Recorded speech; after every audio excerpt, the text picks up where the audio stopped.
प्रभु की जय। आज हम आप सभी को स्वागत करते आज सुबह परमेश्वर के भवन में, और खास करके जो दूर से जुड़ते हैं सोशल मीडिया के प्लेटफॉर्म के द्वारा, खास स्वागत आप सबके। और आज का जो दिन है, परमेश्वर के वचन कहता है कि यही वह दिन जिसे प्रभु यीशु ने बनाया है, जिसमें हम आनंद बनाए और खुशी रहे। This is the day that the Lord has made. We will rejoice and be glad in it. जैसे आप समय निकाला है, मैं जानता हूं कि परमेश्वर आपके हृदय से बातें करेगा। और जबकि इस साल का जो हम लोग का जो वर्ड है, प्रभु का वचन जो है इस साल का 2026, वो हम सब के लिए है। और वो वर्ड है रिवाइवल एंड रेस्टोरेशन। और रिवाइवल का जो मतलब है कि एक परमेश्वर कहता है कि थके मन जो है, जो मन आज थक चुका है, उसको उसमें एक जान डालता है, उसका मतलब है रिवाइवल। और जो दिल सूख चुका है परेशान से, कोई भी दुख या मुसीबत से, उसमें परमेश्वर कहता है कि उसमें मैं जान डालता हूँ। वो रिवाइवल उसका मतलब है। और रेस्टोरेशन जो है, जो हर एक जो कुछ टूट गया, जो बिगड़ गया, जो बर्बाद हो गया, परमेश्वर कहता है कि उसको मैं एक बार फिर ताज़ा करता हूँ, मैं एक बार फिर उसको वापस लाता हूँ। उसका मतलब है restoration. So revival and restoration, ये हमारा इस साल का वचन है। और मैं प्रचार करता हूँ लूका के किताब 15 अध्याय और 11 पद से लेकर 17 तक। So I'll be reading from Luke chapter 15 verses 11 through to 17. अगर आपके पास में धर्मशास्त्र है तो आप ले ले। If you have your Bibles, you can turn with me. Then he said, a certain man had 2 sons, and the younger of them said to his father, Father, give me my portion of goods that falls to me. So he divided to them his livelihood. And not many days after, the younger son gathered all together and journeyed to a far country, and there wasted his possessions with prodigal living. Verse 14 कहता है, But when he had spent all, there arose a severe famine in that land, and he began to be in want. Verse 15 कहता है, Then he went and joined himself to a citizen of that country, and he sent him into the field to feed swine. And he would gladly have filled his stomach with the pods that the swine ate, and no one gave him anything. Verse 17 कहता है, But when he came to himself, he said, How many of my father's hired servants have bread enough and to spare, and I perish with hunger.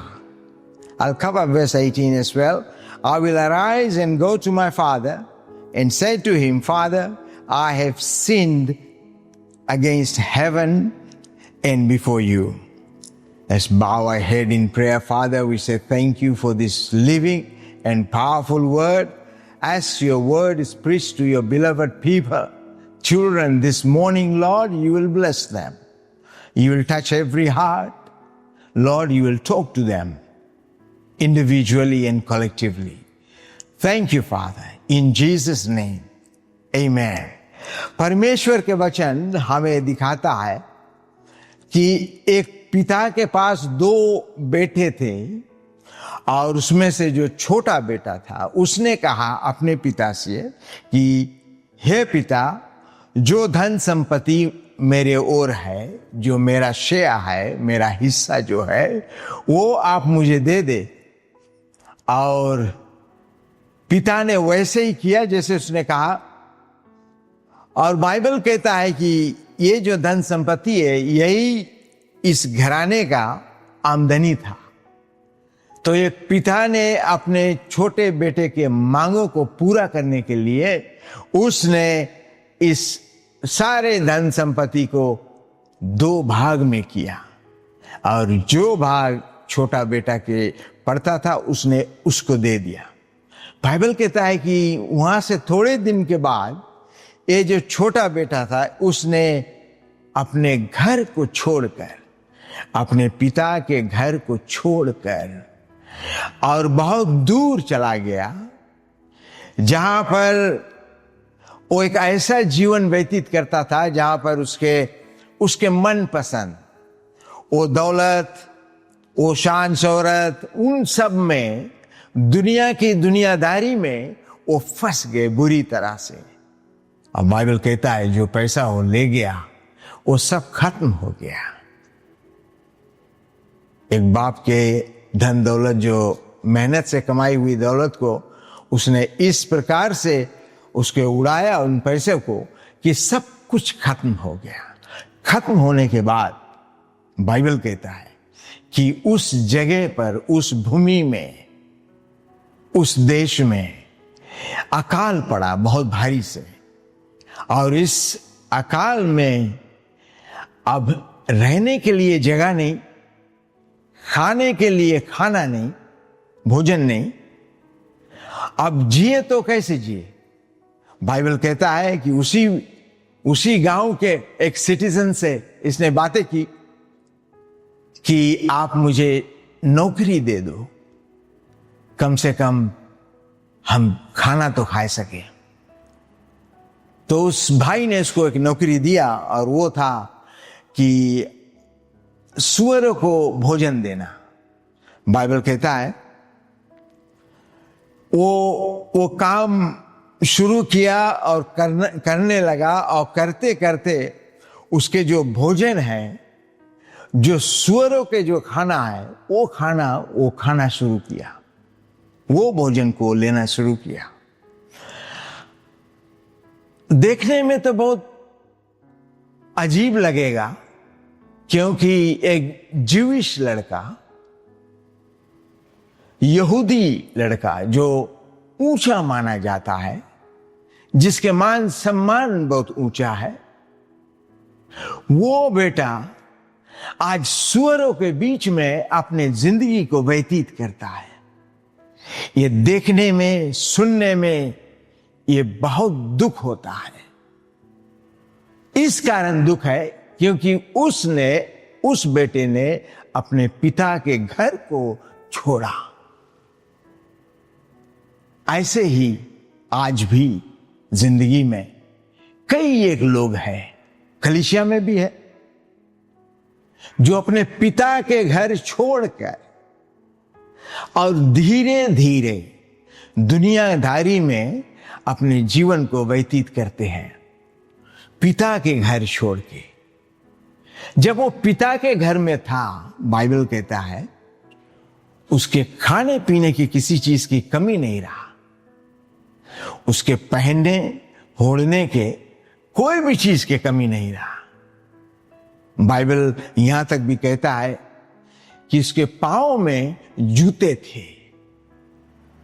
प्यारे भाइयों बहनों, हम जानते हैं कि उन दिनों में अगर एक भाई के, एक नौकर के गोड़ में, पांव में अगर जूता नहीं है तो आप समझ जाएगा कि वो एक स्लेव है। जो मालिक लोग होते थे उनके पांव में जूता होता था, और उनके कांधों पर वो रोब होता था जो उसके ढाक के रखता है, और वो उसका पहचान होता है।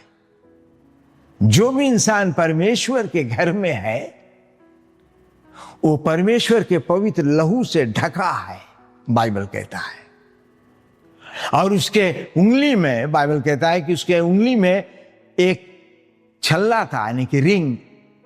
उस समय उस रिंग किसी के पास में अगर है तो उसके खानदान के जो नाम है वो नाम उसमें पीछे उसके ऊपर लिखा जाता है, और वो नाम के द्वारा तुम्हें जहां पर आप शॉपिंग करेगा, सिर्फ वो नाम दिखाना पड़ता है जो छल्ला में है।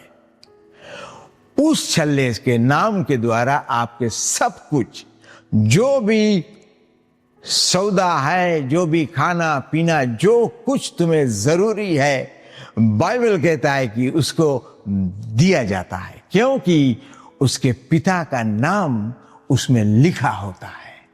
प्यारे भाइयों बहनों, आज हम लोग जो मसीह लोग हैं, हमारे पिता के नाम हम लोग के ऊपर है, उसके पवित्र लहू से हम ढके हैं। जहां भी है आप, जहां से जुड़ा है, इस बात को आप जान ले कि परमेश्वर के पवित्र लहू से आप ढका है। आपके ऊपर कोई वार नहीं आ सकता, क्योंकि परमेश्वर के लहू ढक के रखा है। ऐसा कोई भी हथियार नहीं बना जो तुम्हें छू सके, क्योंकि तुम परमेश्वर के लहू से ढका है। बाइबल कहता है, no weapon formed against you shall prosper. Every tongue that rises against you in judgment we do condemn. Isaiah 54:17. वचन साफ कहता है कि अधिकार जो है वो तुम्हारे जबान में प्रभु यीशु ने दिया है। उसने कहा, जिंदगी और मौत के ताकत मैंने तुम्हारे जबान में दिया है। The power of life and death is in your tongue. क्योंकि हम परमेश्वर के लोग हैं और परमेश्वर के घर और घराने से जुड़ा है, और परमेश्वर के घर में आप और हम हैं। हम परमेश्वर के घर के मौजूदगी में इस बात को हम जान लें कि हम परमेश्वर के पवित्र लहू से ढका हुआ बेटा और बेटी है। हमारे किसी चीज की कमी और घटी नहीं होगा, क्योंकि हम पिता के घर में हैं, और पिता के घर में परमेश्वर के वचन है, और परमेश्वर के वचन बाइबल कहता है वो देहधारी है, वो पूरा होता है। The word of God is living and powerful and sharper than double-edged sword. Bible says, piercing even to the division of soul and spirit, is a discerner of thoughts and intents of the heart. परमेश्वर के जो वचन है, जो जीवित वचन है, वो जो हमारे पास है, हमारे अंदर है, हमारे जबान पर है, हमारे घर में है, हमारे घराने में है, जिसके पास में परमेश्वर के जीवित वचन है, उसके पास में सब कुछ है, क्योंकि वो वचन के द्वारा हर एक चीज को हासिल करता है।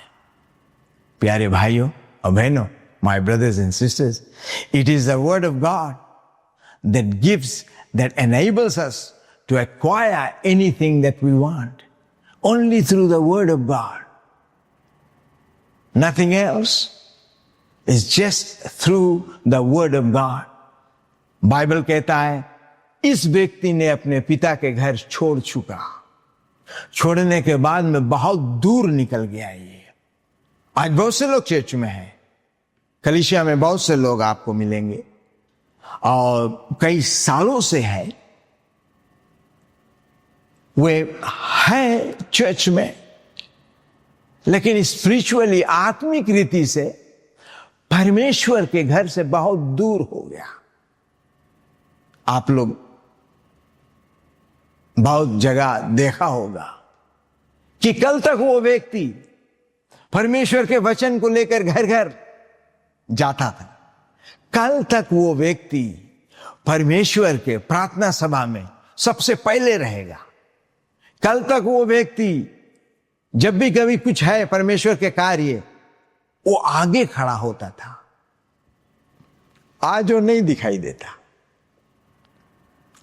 आज वो बहुत दूर चला गया, चर्च में बैठा है, कलीसिया में है, लोगों के बीच में है, लेकिन परमेश्वर के आत्मिक रीति से, परमेश्वर के निगाह से बहुत दूर चला गया। ऐसे लोग जो बहुत दूर चल देता है, दुनिया के हर एक मुसीबत के सामना करते हुए, क्योंकि प्रभु से बहुत दूर हो गया। अब उन लोगों को संडे मॉर्निंग सर्विस जो है वो रूटीन हो गया है, रूटीन की तरह।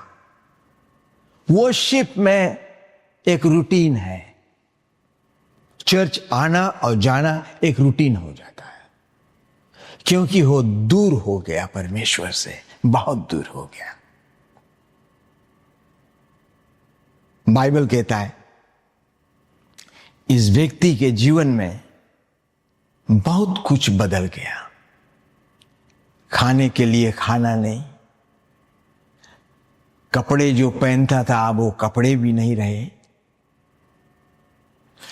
रहने के लिए जगह भी नहीं, सुअर को बीच में रहना और वहां पर सोना और वहां पे अपना जिंदगी को व्यतीत करना, इस तरह का जीवन ये जीना शुरू किया। एक वर्स है जो मैं आपके सामने लाना चाहता हूं, वो है वर्स 17, लूक 15:17। वो कहता है, but when he came to himself he said, how many of my father's hired servants have bread enough and to spare? ये व्यक्ति ने अपने आप में आया। Bible says he came to himself. जब भी कभी हम अपने आप में आते हैं तो हम बैठकर और अपने आप को देखते हैं, हमारे पिता के घर में मेरा कौन सा स्थान था, मेरा कौन सा पहचान था। What was my status at my father's house? वो अपने आप में आया। वो कहता है कि आप देखो मेरे हालत को, जहां भी हम हैं अपने हालत को वो देखता है। आप जो भी है, ये मौका हर एक इंसान को मिलता है, क्योंकि बाइबल कहता है कि यही है रिवाइवल। जब तुम अपने आप को देखते हो, अपने आप में आते हो, when you come to yourself, when you begin to realize where you are,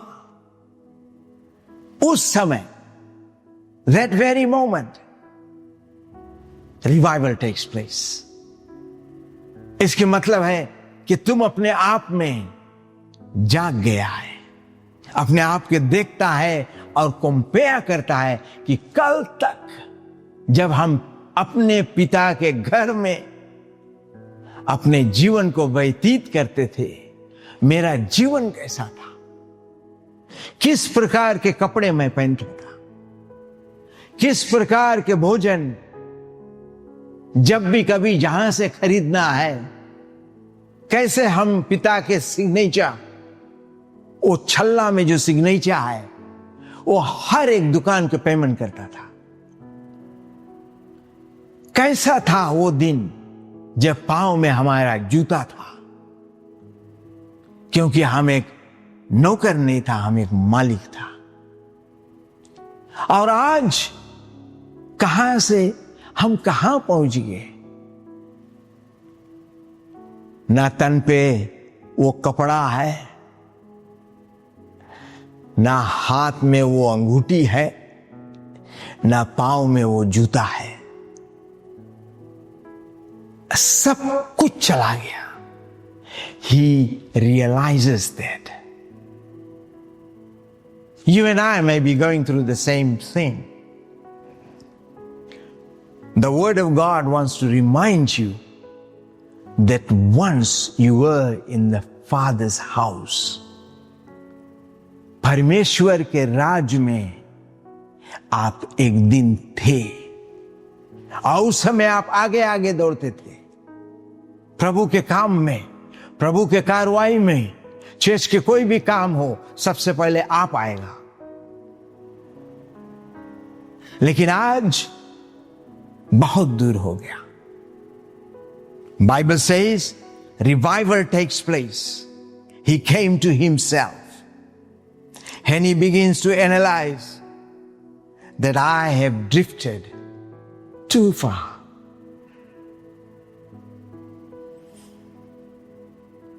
Then he takes a decision. वो एक निर्णय को लेता है। I believe that we all need to take that decision. अपने जिंदगी में कहीं ना कहीं अगर आप है और दूर चला गया परमेश्वर के राज के काम से, परमेश्वर के बताए हुए रास्ते से अलग हो गया, भटक गया और आपका जिंदगी बहुत दूर निकल गया है, हम लोग के समझ में, दिल में आता है एक समय जबकि हम लोग अपन आप में देखता है। वो कहता है that I will arise and go to my fathers and I'll ask for forgiveness. That's what he's saying.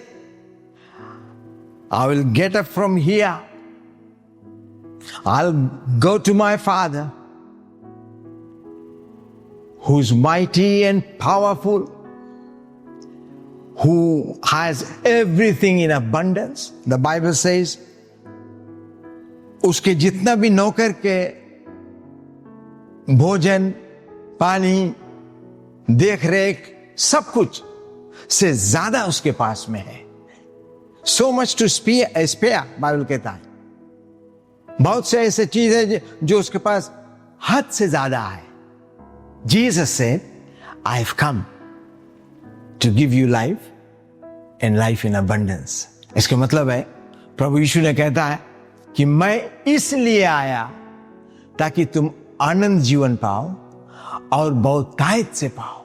इसके मतलब है तुम्हारे खेत में जब अनाज तुम बोते हो वो भाव से फल लाएगा। तुम्हारे लड़कन में, बच्चन में बहुत से खुशियां बढ़ंती आएगा। तुम्हारे खुद के जीवन में बहुत से बदलाव को तुम देखोगे। हर वो एक चीज जो तुम मांगते हैं उससे भी ज्यादा परमेश्वर तुम्हें देता है, क्योंकि उसने वचन में कहा Ephesians 3:20 में I'm able to give you exceedingly abundantly above all that you think or ask according to the power that works inside of you. मेरे प्यारे भाइयों और बहनों, बाइबल कहता है कि हमारे पिता के घर में भंडार है। क्या हम अपने पिता के घर अपना जो जगह था, अपना जो स्थान था, अपने कलीसिया में जो भी कार्य तुम करता था, are you able to go back? Are you able to go? Hallelujah. Praise the good Lord. क्या तुम उठकर और वापस अपने कलीसिया, अपने परमेश्वर के राज्य में, उसके राज के काम के लिए क्या तुम खड़े हो सकते हो आज? क्या अपने मन को तुम फिरा सकते हो? अपने मन को तुम कह सकते हो कि मुझे अपने पिता के घर वापस जाना है। इस व्यक्ति ने कहा कि मैं अपने पिता से जाकर माफी मांगूंगा और एक नौकर की तरह, जैसे मेरे पिता के पास इतना ज्यादा नौकर है, उन नौकरों के तरह मैं अपना जीवन को व्यतीत करूंगा।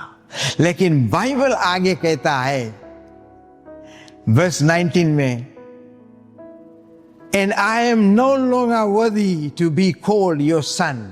He comes to his father. He gets up and he starts making his way back home.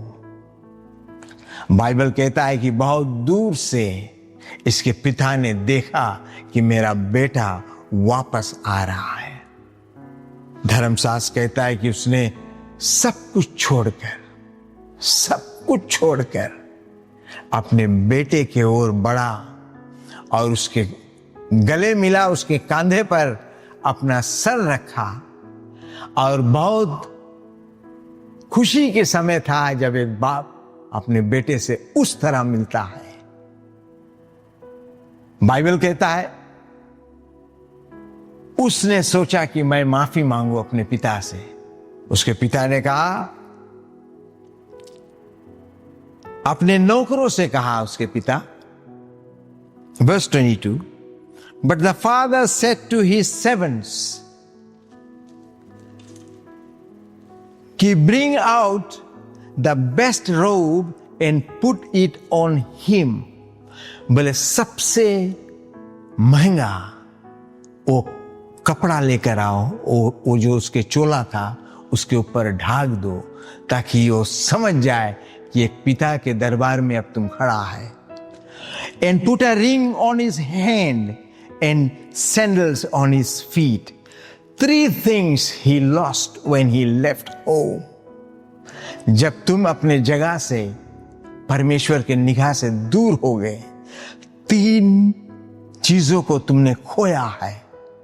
पहला, वो मान सम्मान, वो इज्जत जो परमेश्वर तुम्हें दिया था चोला के रूप में। दूसरा, तुम उस अथॉरिटी को, बाइबल कहता है वो जो चल्ला था और रिंग, उसमें अथॉरिटी था, उसको तुमने खोया था। तीसरा, अपने जो हैसियत था, नौकर बन गया, पांव में से जूती चला गया। बाइबल कहता है वो वापस आया। तुम्हारा मान सम्मान वापस आता है, तुम्हारा अथॉरिटी लौट के वापस आता है, और तुम एक ऊंचा स्थान में, जब उस सैंडल को तुम पहन लेते हो तो तुम एक ऊंचा स्थान में पहुंचते हो। ये साल जो है, it's a year of revival and restoration. परमेश्वर हर वो एक चीज जो खोया, सब कुछ परमेश्वर उसको रिस्टोर किया। एक बार फिर उसके जीवन में, उसके जिंदगी में वो मान सम्मान दिया, वो अधिकार दिया और वो ऊंचा स्थान दिया। मैं आप सभी से यही प्रार्थना है कि परमेश्वर को एक बार फिर वापस उसके घर लौटा। जहां भी तुम है वापस लौटा। पिता उस रास्ते की ओर निगाह लगाकर बैठा है। वो देखता है कि कब मेरा बेटा और मेरी बेटी वापस आएगा। प्रभु यीशु आपको सहायता दे, इस वचन को समझने में मदद करे कि तुम्हारे हृदय आज मन फिराए। धन्यवाद यीशु मसीह के नाम से।